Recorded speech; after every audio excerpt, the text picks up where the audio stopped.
encontramos con la profesora Fanny Lafontaine. Ella es profesora de Derecho de la Universidad de Laval en Canadá. Bienvenida, profesora. Muchas gracias. ¿Es la primera vez que usted está en nuestro país? No, había venido acá hace 20 años, pero así viajando de turismo, y ahora estoy de vuelta para trabajar y estoy muy contenta. Muy bien, y en esta presentación usted va a hablar sobre América Latina como un escenario de crímenes internacionales, de lucha contra la impunidad.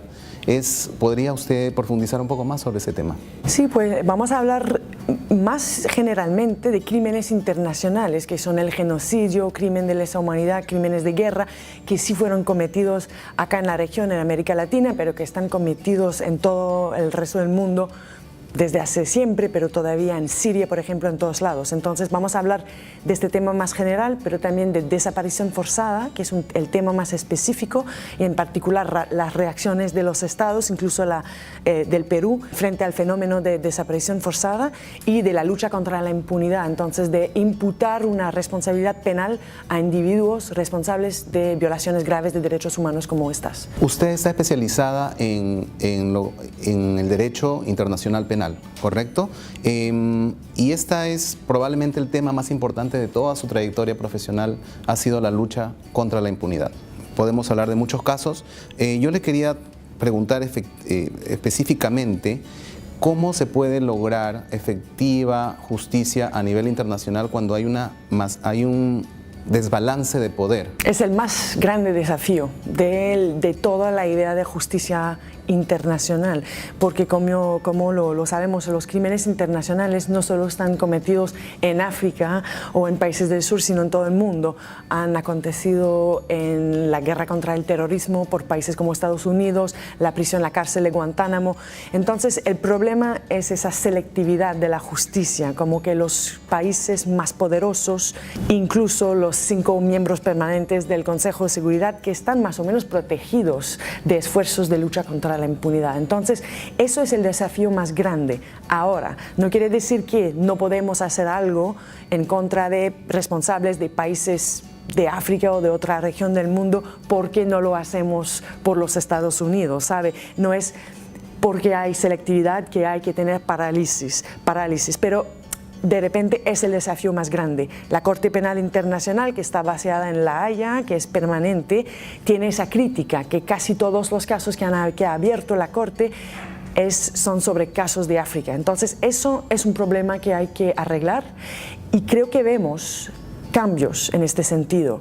El 30 de mayo, hace muy poco, hay un tribunal de Senegal, en Dakar, Senegal, que hizo un juzgamiento muy importante y que condenó a un exdictador de Chad, todo eso en África, pero una corte africana contra un exdictador africano por crímenes de lesa humanidad, tortura, desaparición forzada. Entonces lo que vemos a Argentina abriendo casos sobre crímenes cometidos durante el franquismo, el periodo de Franco. Lo que vemos ahora es, creo, sí, el caso está abierto en Argentina, pero por crímenes cometidos en España. Correcto. Porque entonces es un poco la idea de la jurisdicción universal, pero al revés. Antes era los países del norte abriendo casos sobre crímenes cometidos en el sur, y ahora creo que vemos más y más un esfuerzo de todos los países del mundo para enfrentar la cuestión de la justicia, que sea justicia nacional, como en Perú por crímenes cometidos aquí, o justicia universal para abrir las cortes de los países del mundo para crímenes cometidos en cualquier país del mundo. Claro. Y bueno, hay un caso en Ruanda también que usted, quisiera que usted nos explique un poco más. Creo que este es el nombre que tiene la Corte Internacional en Ruanda. ¿Cuál fue el tema controversial de este caso? Después del genocidio en Ruanda en 1994, había un problema súper grande, que es un problema que no es único, pero que era particularmente importante en el caso de Ruanda, porque hablamos de más de 800.000 víctimas y de casi tantas personas responsables de los crímenes. Así que como un Estado destruido, además, como Ruanda lo era en este momento, pero cualquier Estado del mundo, ¿cómo se puede enfrentar la cuestión de la justicia frente a un masacre tan grande? Entonces lo que hicieron, hubo otras iniciativas, pero una de estas fue de crear un tribunal penal internacional por el Ruanda, que está cerrado ahora, pero que hizo su trabajo desde Tanzania. Y entonces el Tribunal Internacional juzgó a los más altos responsables del genocidio ruandés. Eso es un logro de un punto de vista, un logro porque, claro, había que enfrentar al horror, ¿no?, del genocidio. Pero uno de los desafíos y de la crítica más fuerte del tribunal fue que juzgó solo a un lado del conflicto y no juzgó a los del otro lado, del FPR, del partido del primer ministro, del presidente actual, Paul Kagame. Entonces hizo una justicia selectiva. Entonces el tribunal produjo una historia del genocidio que es un poco parcial y eso fue una crítica importante. Ahora, el tribunal no era solo, países de todo el mundo, de Canadá, de Europa, pero también de otros países africanos, juzgaron a los responsables del genocidio ruandés y Ruanda mismo condujo muchos enjuiciamientos frente al problema. Entonces, lo que hablamos de docenas, de centenas de casos, no solo en el Tribunal Penal Internacional, sino en todos los tribunales del mundo para dar una forma de justicia a las víctimas del genocidio. Es decir, la naturaleza de la selectividad se da básicamente porque ahí se necesita de la cooperación de los estados. Ahí está el... Bueno, eso es la justificación, ¿sabe? Y bueno, y la otra justificación del tribunal era que los crímenes de un lado eran más amplios y más serios que del otro lado. Pero esa versión de la historia está cambiando ahora. Han documentado bastante violaciones de derechos humanos, crímenes internacionales cometidos por el otro lado y eso creo que el cambio de medio ambiente político, si quiere, o del contexto político va a hacer que un día y pronto va a cambiar las cosas y el otro lado también va a ser juzgado. Pero es cierto, los tribunales internacionales al final dependen de la cooperación del Estado, donde fueron cometidos los crímenes. Correcto. Entonces, necesariamente, cuando el presidente en ejercicio fue un lado del conflicto, pues va a cooperar mucho más fácilmente con los estados o los tribunales que quieren. Entonces sí es un problema. Y, por ejemplo, en la guerra de Kosovo, ¿no?, Yugoslavia lo que demandaba era que cuando la OTAN, ¿no?, hace una campaña en contra de Yugoslavia, ¿no?, alegando causas humanitarias, pero lo que decía Yugoslavia era que no existía un respaldo del Consejo de Seguridad de las Naciones Unidas. ¿Cuál es su punto de vista en ese episodio? Bueno, hay dos lados. Hay el lado de la intervención armada sin la autorización del Consejo de Seguridad y sin el principio de legítima defensa, o sea que son las dos excepciones al uso de la fuerza en las relaciones internacionales. Este concepto de intervención humanitaria es muy criticada, entonces yo no creo que fuera legal, a lo mejor fue legítimo, pero no era necesariamente legal. Ahora, ha cambiado este concepto de intervención humanitaria por un nuevo concepto creado más o menos en el 2001, que ha desarrollado bastante desde este momento, que se llama la responsabilidad de proteger, que es un poco girar el concepto en su cabeza, es decir, en vez de un derecho de intervención humanitaria, es una responsabilidad internacional de intervenir, pero intervenir no necesariamente con fuerzas armadas, sino con esfuerzos diplomáticos, etcétera, para prevenir violaciones graves de derechos humanos, que son genocidio, crimen de lesa humanidad, desplazamiento forzado, etcétera. Entonces, esa idea es ahora una doctrina bien reconocida, pero tampoco es un principio legal. Las dos excepciones al uso de la fuerza en las relaciones internacionales han quedado las mismas: autorización del Consejo de Seguridad o legítima defensa. Entonces no es una doctrina nueva, aunque algunos pretenden que lo es, pero no es una nueva manera para países poderosos de invadir a otros países. Entonces la intervención de la OTAN en el contexto de Kosovo y de todo era a lo mejor legítima y a lo mejor ayudó a salvar vidas, pero no era legal formalmente. Correcto. El otro lado de su pregunta es si el OTAN comete crímenes mientras está en el contexto del conflicto, habrá justicia para crímenes de las fuerzas de la OTAN. Y entonces el Tribunal Penal por la antigua Yugoslavia había mirado un poco a los crímenes que a lo mejor fueron cometidos por las fuerzas de la OTAN, por ejemplo, bombardear un puente con civiles, etc. Y había decidido que a lo mejor eran tal vez errores o eso, que no eran crímenes de guerra. Pero en teoría, el tribunal también tenía jurisdicción sobre las fuerzas de la OTAN. Y la ilegalidad de muchas invasiones que estamos hablando justamente. En el 2003, Estados Unidos, y con una coalición, invade Irak. Y bueno, leyendo un poco las noticias, hay una visita del presidente Bush en 2004 a Ottawa y sale mucha gente a protestar en Canadá. ¿Cuál era una de las principales, además por supuesto, la protesta contra la invasión propiamente, qué era lo que demandaba mucha población civil canadiense? Hay dos cosas. Primero, la invasión ilegal de un Estado también puede ser tipificado como un crimen internacional que se llama agresión. El problema es que el crimen de agresión todavía no tiene un tribunal que tiene jurisdicción para juzgarlo, y tampoco, por ejemplo, países como Canadá lo tienen en sus códigos penales. Así que existe el crimen de invasión, de agresión de un Estado al otro, pero no hay manera de juzgarlo por el momento. Una cosa. La otra cosa es que cuando Bush vino a Canadá, la protesta era ligada también y después, un poco más después de este momento, a Guantánamo y al uso de tortura. Y por eso sí Canadá tenía jurisdicción. Y además de tener jurisdicción, tenía una obligación muy clara de la Convención contra la Tortura. Entonces, una obligación internacional muy clara de investigar, eventualmente juzgar a George Bush cuando pisaba el territorio canadiense. Pero eso es el problema del derecho internacional versus la realpolitik. ¿Cómo que Canadá va a investigar y juzgar el expresidente del país tan poderoso que está al sur de su frontera? Y entonces hay este debate siempre entre las obligaciones internacionales y los principios muy claros del derecho, que sea la invasión ilegal o que sea el uso de la tortura, y la capacidad o la voluntad política de los estados de implementarlas. Y eso lo vemos en Canadá con Estados Unidos, pero lo vemos cuando el presidente de Sudán, que está bajo un mandato de arresto de la Corte Penal Internacional, Omar al-Bashir, que viaja a Chad, el país vecino, que viaja a África del Sur.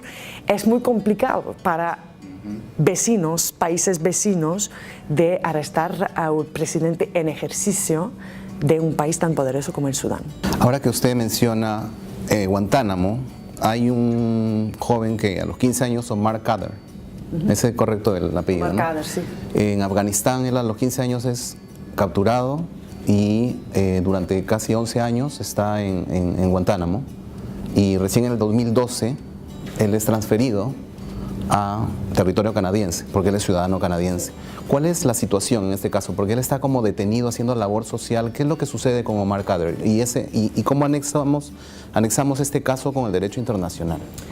Es un caso que es emblemático y que fue bastante conocido en Canadá, con el cual me involucré bastante a diferentes niveles, pero entonces hubo muchos problemas en Guantánamo, derechos de todo, menores de edad en detención que no fueron respetados, tortura, malos tratamientos contra Omar Khadr, que faltó todo el proceso judicial normal, y hubo muchos casos, y voy rápido porque podría hablar muchas horas del tema, pero hubo una implicación de Canadá dentro del proceso. Hubo agentes canadienses que fueron a Guantánamo para interrogarlo y pasarle información a los americanos, y la Corte Suprema de Canadá 3 veces habló del caso de Omar Khadr y decidió que los agentes canadienses han sido cómplices de violaciones de derechos humanos.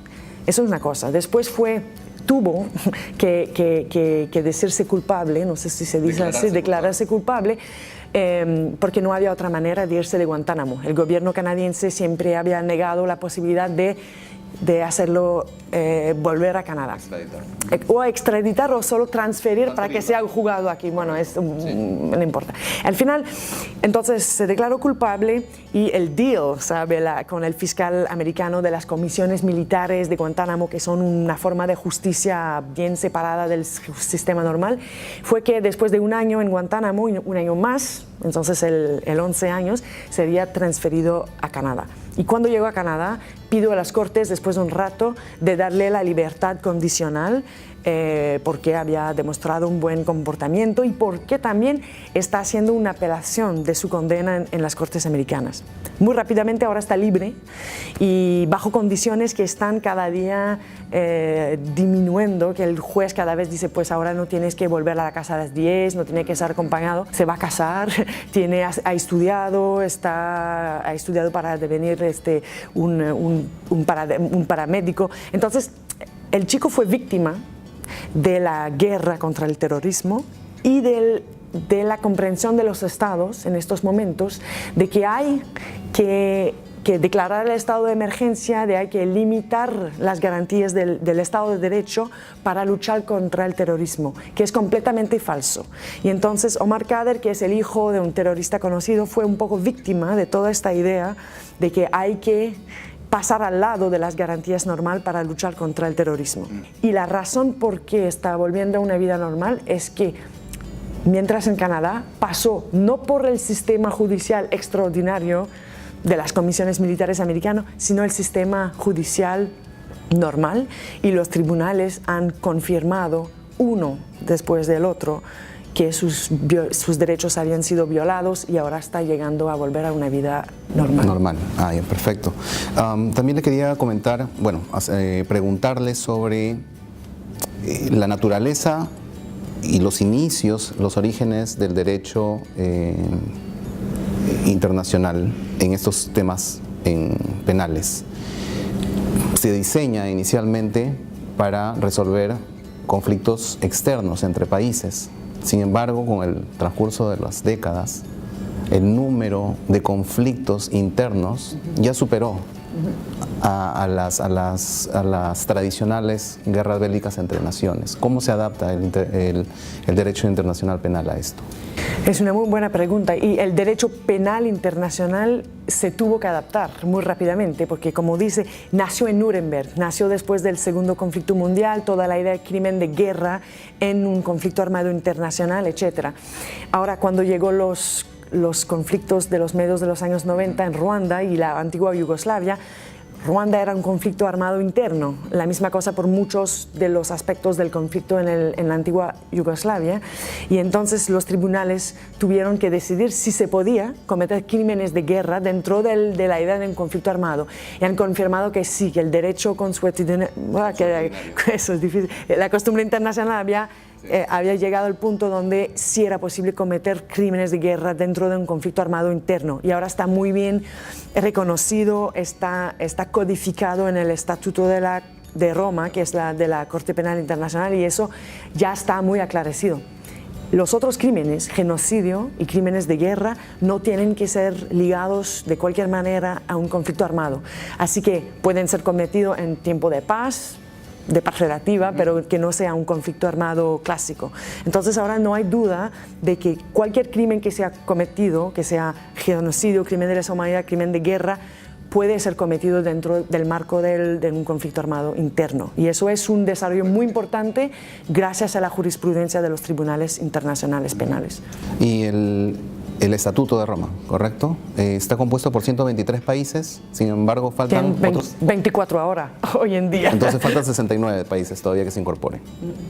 De ellos, de gran importancia, varias potencias. Sí, bueno, de 124 no es mal, o sea, está bastante bueno, pero claro, faltan 3 miembros permanentes del Consejo de Seguridad, Estados Unidos, China, Rusia, faltan casi todos los países del mundo árabe, digamos así, de Asia.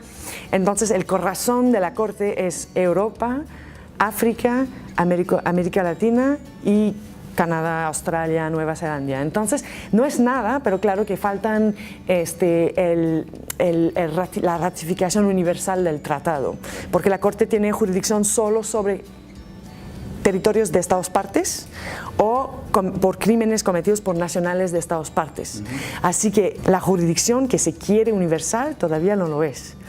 Hay una forma de tener jurisdicción sobre casos que fueron crímenes que fueron cometidos en territorios de estados que no son partes, como fue el caso en Libia y en Sudán. Es cuando el Consejo de Seguridad de las Naciones Unidas decide de remitir a la Corte tal caso. Entonces lo hizo 2 veces, Libia y Sudán, diciendo, estos no son estados partes, pero creemos que la lucha contra la impunidad, la justicia, es necesaria para mantener la paz y la seguridad. Entonces, el alcance es bastante grande, pero, para volver a la idea de la selectividad, como Rusia, China y Estados Unidos no son partes, y que también son miembros con veto del Consejo de Seguridad, no es posible que la Corte investigue sobre esos países, porque claro que no van a remitir los casos. Entonces, el sistema de justicia universal es también víctima de los problemas del sistema de relaciones internacionales, de la ONU, de la reforma necesaria del Consejo de Seguridad. Es ligado, no es solo el problema de la Corte Penal o de la justicia, sino del orden internacional y del desequilibrio que queda del sistema nacido después del Segundo Conflicto Mundial, ahora con la realidad de los poderes del sur, de países como Brasil y de India. Entonces, esta cosa tiene que analizarse y verse de un punto más global de que únicamente desde el punto de vista de la Corte Penal Internacional. Y estadísticas dramáticas globales también, después de la Segunda Guerra Mundial, el número de desplazados internos y refugiados ha llegado en el 2015, si no me equivoco, a 60 millones. O sea, un número altísimo, nunca antes registrado en la historia. El derecho penal internacional, en este caso, tiene que ver con 2 temas, porque si bien tiene que proteger a los refugiados, también se puede hacer abuso de esto por parte de gente que ha cometido crímenes de guerra, por ejemplo. Sí, es cierto. Hay que cuidar cuando hablando de esto, porque no hay que dar munición falsas a los discursos populistas que dicen que no hay que dar la bienvenida a refugiados porque son criminales y hay terroristas. Es muy poco. Dentro de la ola de refugiados de Siria ahora, son 4 millones o no sé cuánto. En Europa han identificado a docenas de personas que podrían abusar del sistema. Entonces el número es pero de siempre, de todos los tiempos, hubo personas que querían abusar del sistema. El derecho está muy claro. El derecho de los refugiados niega a los que han cometido crímenes internacionales el estatuto de refugiado. No pueden beneficiar de esto. Entonces es una cosa, están excluidos del sistema de asilo. Segundo, todo lo de la justicia internacional, los estados tienen obligaciones. Cuando un criminal de guerra se encuentra en el territorio, no solo tienen que excluirlo de la protección del asilo, pero también enjuiciarlo o extraditarlo en otro país. El sistema está un poco difícil de implementar por los estados. Están muy bien dispuestos a excluir personas del estatuto de refugiados, pero no tan dispuestos a usar sus leyes para enjuiciar y juzgar.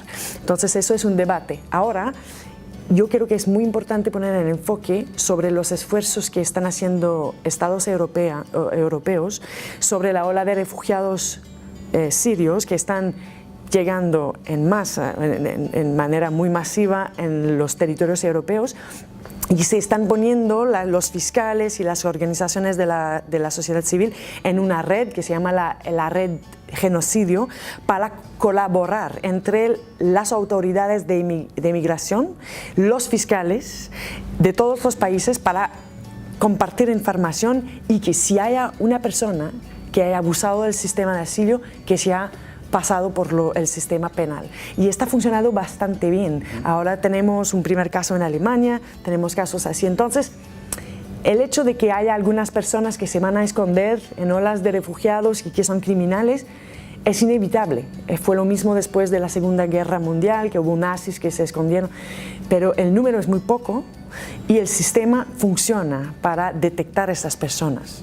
Y una cosa que puedo añadir, una cosita, es que puede ser seguro que en la ola de refugiados legítimos, que ellos mismos van a identificar dentro de sus comunidades los que no deben beneficiar del estatuto. Es así que han encontrado en Europa personas, criminales de guerra, que ponían en sus páginas Facebook fotos muy muy orgullosas de haber llegado a París o de haber llegado a Suecia, y la gente dice, no, pero esta persona es parte de un grupo militar que ha matado a mi vecino.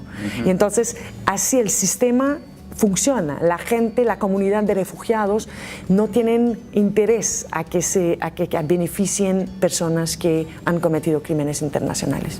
En nombre de nuestra Facultad de Derecho de la Universidad, de la Pontificia Universidad Católica, yo quiero agradecerle mucho por esta entrevista que nos ha dado mucho aporte con respecto a este tema tan importante, y definitivamente le deseamos el mejor de los éxitos en su estadía acá en el Perú, y muchas gracias por todo. Muchísimas gracias.